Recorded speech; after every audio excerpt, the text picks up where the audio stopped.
chicken. Margaret! I'm sorry, Father. As a priest, I come from Alabama. Sell apples. Picture this. It's February 28th, 1983. Across the United States, streets go quiet. Restaurants empty out. Bars fill to capacity. Millions of Americans cancel their plans, sit down in front of their television sets, and collectively hold their breath. What they're about to witness isn't a presidential address, a sporting championship, or a breaking news event. It's the final episode of a television comedy about a war that ended 3 decades earlier.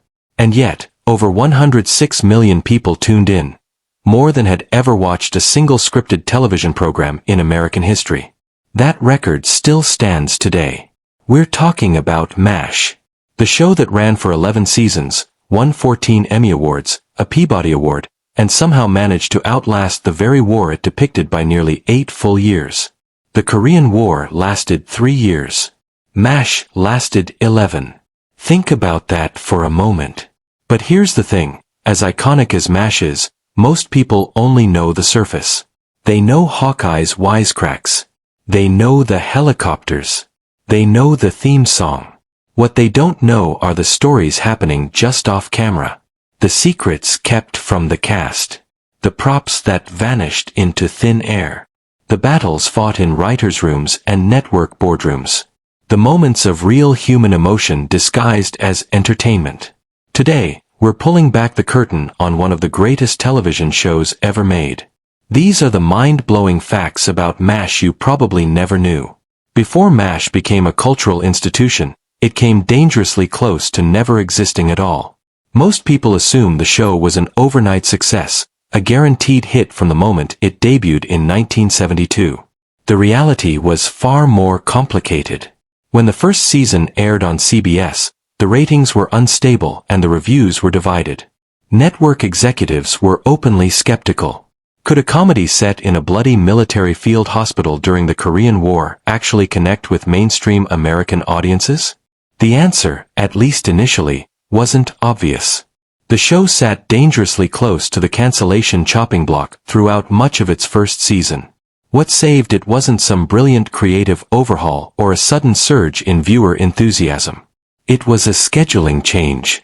CBS moved the show to a different time slot, giving it a more favorable position in the weekly lineup, and that single logistical decision triggered a chain reaction. Viewership climbed. Critics warmed up to it. And what had been a struggling new series slowly began its transformation into one of the most beloved programs in television history. There's another piece of origin history that most fans don't know. Before MASH ever became a TV series, there was an attempt to produce a sequel film to the original 1970 Robert Altman movie. The project, sometimes referred to as MASH Goes to Maine, collapsed before it ever got off the ground. When that movie failed to materialize, the creative team pivoted entirely, shifting their focus toward developing a television adaptation instead. That pivot changed everything. Without the failure of that forgotten movie sequel, the MASH we know and love might never have existed. When CBS finally greenlit a pilot for the television series, the clock was ticking. Producer and head writer Larry Gelbart sat down and wrote the entire pilot script in just 2 days. Not 2 weeks. Not a weekend plus a few extra evenings. 2 days. Even more remarkable is that the result didn't feel rushed. The pilot established the tone, the characters, and the comedic voice that would carry the show for over a decade.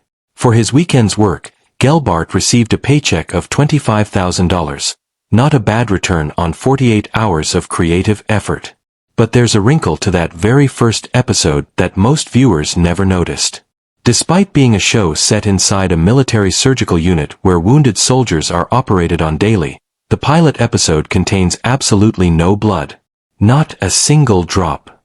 CBS executives at the time were deeply uncomfortable with the idea of graphic surgical imagery on primetime television, and they insisted the first episode remain completely bloodless. The doctors stitched and cut and performed life-saving procedures, but every wound looked inexplicably clean. It wasn't until later episodes that the network loosened its grip and allowed the show's surgical scenes to reflect something closer to reality. One of the most fascinating things about MASH is how deliberately the producers weaponized secrecy to produce authentic emotional performances. The most famous example involves Henry Blake. At the end of Season 3, Lieutenant Colonel Henry Blake, played by McLean Stevenson, was written off the show. The decision was made to kill his character rather than simply have him transferred or reassigned. But here's what makes it extraordinary. The cast didn't know. They were not told that Henry Blake was going to die. They were not given that page of the script in advance. The fatal news was delivered to them in the middle of filming the scene, moments before the cameras rolled. The grief and shock you see on the faces of those actors in that operating room? That is not a performance. That is genuine, unscripted human reaction captured on film. The producers used the same strategy for the series finale. Out of the entire cast, only one person was trusted with the complete final script, Alan Alda. Everyone else was kept deliberately in the dark about how their characters' stories would end. The reasoning was straightforward and ruthless. If the cast didn't know what was coming, their emotional responses would be real. And real emotion is something no amount of scripted dialogue can replicate. Speaking of Alan Alda, it's almost impossible to overstate how central he was to the entire MASH enterprise. Yes, he was the star. Yes, he played Hawkeye Pierce in every single one of the show's 256 episodes, the only character to appear in every installment from the pilot to the finale. But his influence extended far beyond what happened in front of the camera. Beginning in Season 2, Alda began actively contributing to the show's creative direction. He weighed in on dialogue, character development, and the philosophical themes that gave MASH its unusual emotional weight. He pushed for Hawkeye to evolve from a one-liner machine into a genuinely complex human being, compassionate, morally conflicted, and capable of real psychological depth. Over the course of the series, Alda directed 32 episodes, including the series finale itself. He also won 5 Emmy Awards for his work on MASH, not just for acting, but for writing and directing as well, making him one of the extremely rare television talents in history to win in all 3 major creative categories for the same series. Showrunner Larry Gelbart once said that from Season 2 onward, Alda wasn't just an actor, he was a creative force that shaped the entire show. Some of the most beloved figures in MASH history were never supposed to be permanent fixtures on the show. Take Corporal Maxwell Q. Klinger, the soldier from Toledo who famously wore dresses in the middle of a Korean War combat zone in an attempt to get discharged for being mentally unfit. Actor Jamie Farr's character was written for a single episode. One joke. A quick comedic appearance and then gone. But audience response was so strong and Farr's performance so unexpectedly charming that the producers kept finding reasons to bring him back. By the final season, Klinger had become one of the show's most enduring and recognizable characters. He even stuck around long enough to appear in the short-lived spin-off series Aftermash after the original concluded. Then there's the character that disappeared without explanation. Season 1 originally featured a 4th surgeon named Dr. Oliver Wendell Spearchucker Jones, played by Timothy Brown. He appeared in several early episodes, interacting naturally with Hawkeye and Trapper. But the producers later discovered a historical inconvenience. There were no black surgeons assigned to mobile army surgical hospital units during the Korean War. Faced with a question of historical accuracy, they quietly removed the character from the series. His disappearance was never formally addressed in the show, leaving audiences to simply notice one day that he was no longer there. That haunting melancholy melody you hear at the opening of every MASH episode has a remarkable origin story. The song, officially titled, "Suicide is Painless," was written by a 14-year-old boy. Director Robert Altman, who helmed the original 1970 film, gave the lyric writing assignment to his teenage son Mike, who sat down and produced the now famous words with minimal effort and in very little time. Mike Altman reportedly made significantly more money from the song's royalties over the years than his father made directing the film it was written for. But the song almost never made it to television at all. Network executives were deeply uncomfortable with the word suicide appearing in the title and lyrics of a primetime comedy theme. They considered it far too dark for home audiences in the early 1970s. The compromise reached was both simple and telling. For the entire 11-year run of the television series, only the instrumental version of the song was ever played during the opening credits. The full version, complete with lyrics, existed exclusively in the original movie. The words, "suicide is painless," were never once heard by the millions of Americans who watched MASH every week on CBS. The physical world of MASH was built with unusual authenticity, and then, at the end, it disappeared in unusual ways. For the early seasons, the production team sourced genuine Korean War-era military equipment rather than theatrical replicas. Surgical kits, stretchers, field radios, military tents, much of it purchased from government surplus auctions. Some pieces were so old and fragile they occasionally broke apart during filming.